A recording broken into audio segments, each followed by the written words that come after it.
Si Briccio Pantas ay isa sa mga tahimik ngunit mahalagang saksi sa kasaysayan ng ating bayan. Kilala siya bilang isang matalinong kawani na naglingkod ng tapat sa pamahalaan sa panahon ng mga mahahalagang pagbabago sa ating lipunan, sa kanyang pagiging masipag, mahinahon, at may malasakit sa tungkulin.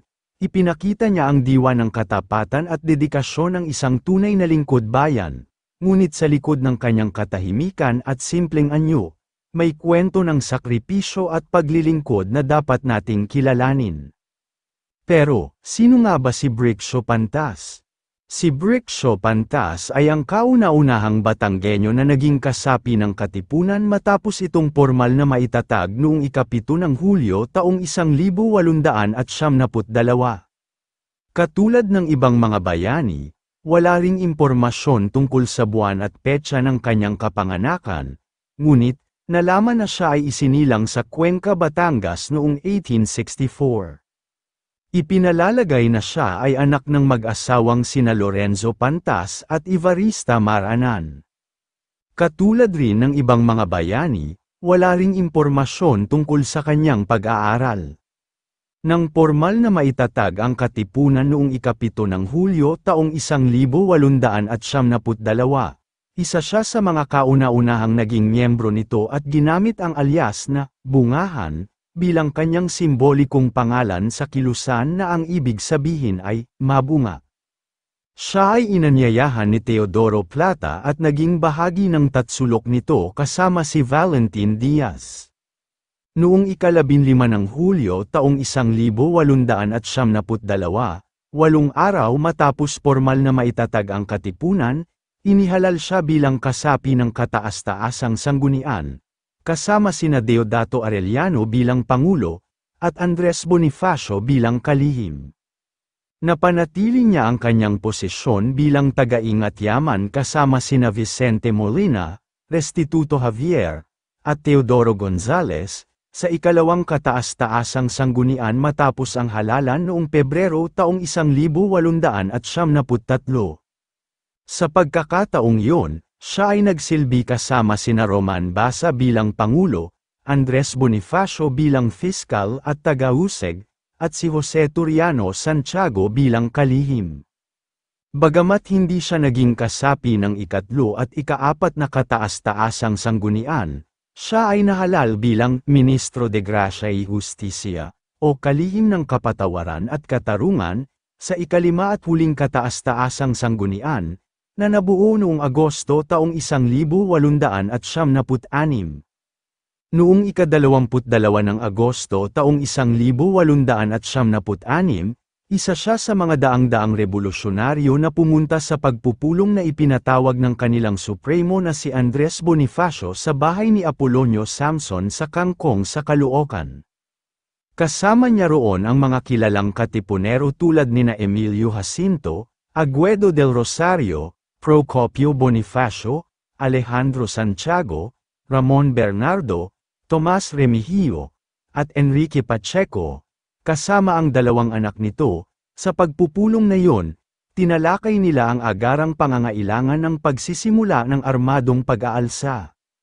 Mula Kangkong, lumipat ang mga revolusyonaryo kabilang si Pantas sa bahay ni Melchora Aquino, o Tandang Sora, sa Pugad Lawin, noong ika-24 ng Agosto taong 1896, sila ay nagtipon sa isang kamalig upang makinig sa talumpati ng kanilang pinuno. Ayon sa alaala ni General Santiago Alvarez sa kanyang aklat na Ang Katipunan at ang Paghihimagsik, kabilang si Pantas sa mga nakapaligid kay Bonifacio sa mahabang mesa noong pagpupulong. Kasama rin sa pangkat na iyon sina Emilio Jacinto, Teodoro Plata, Francisco Carrion, Dr. Pio Valenzuela, at Pantaleon Torres. Siya rin ay kabilang sa mga unang sumigaw sa sigaw ng rebolusyon, kilala rin bilang sigaw sa Pugad Lawin, kung saan pinunit nila ang kanilang mga sedula bilang tanda ng matinding hangarin ng inang bayan na lumaya. Sa mga sumunod na pangyayari, nadakip siya ng mga awtoridad at ibinilanggo. Sumailalim siya sa paglilitis kasama sina Aguedo del Rosario, Valentin Diaz, Wenceslao Diaz, at iba pa. Habang marami sa kanyang mga kasamahan ay nasintensyahan ng kamatayan, siya ay pinalad na hindi masintensyahan ng kamatayan at ipinatapon lamang sa Chafarinas sa Africa. Sa kanyang pagkakatapon, nakilala niya ang manunulat na si Isabelo de los Reyes, na siya ring ipinatapon. Nang makalaya, si de los Reyes ay humiling kay Gobernador General Polavieja, na palayain at ibalik sa Pilipinas ang iba pang mga ipinatapon, kabilang sina Restituto Javier at Pantas. Nang makalaya, muli siyang nakipag-ugnayan sa kanyang mga dating kasamang katipunero at sumali sa unang Partido Nasyonalista, na itinatag noong 1901 ni Pascual Poblete at General Santiago Alvarez, na parehong nagsilbing pangulo ng partido. Layunin ng partido na makamit ang agarang at ganap na kalayaan ng Pilipinas mula sa Estados Unidos.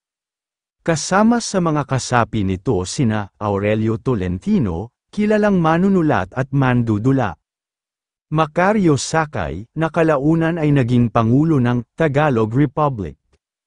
Jose Palma, makata ng lupang hinirang, at Lope K. Santos, isang makabayang manunulat. Pagkatapos ng pagkabigo at pagbuwag ng partido, ang ilan sa mga kasapi nito ay nagtagong muli at nakibaka sa pamamagitan ng gerilya. Kalaunan, nadakip sila at sinentensyahan ng habambuhay na pagkabilanggo o kamatayan.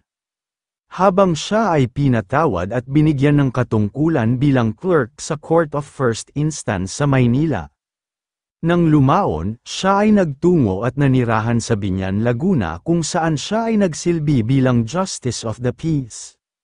Makalipas ang ilang taon, dahil sa katandaan, siya ay tahimik na namatay sa kanyang tahanan sa Calle Perla sa Tondo sa Maynila noong ika-30 ng Abril taong 1939 sa edad na 76. Matapos ang isang linggo, inilibing ang kanyang mga labi sa sementeryo ng La Loma. Bilang pagkilala sa kanyang ambag sa kasaysayan ng Batangas, ipinangalan sa kanya ang Briccio Pantas Memorial Elementary School na matatagpuan sa Barangay Bungahan. Kung kayo ay aking tatanungin, anong masasabi ninyo sa talambuhay na ito, mag-comment lang. So, ayun lamang ang talambuhay natin ngayong araw, sana ay may natutunan kayo. Huwag na rin kalimutang mag-like at mag-subscribe para maging updated sa mga panibagong video. Maraming salamat po.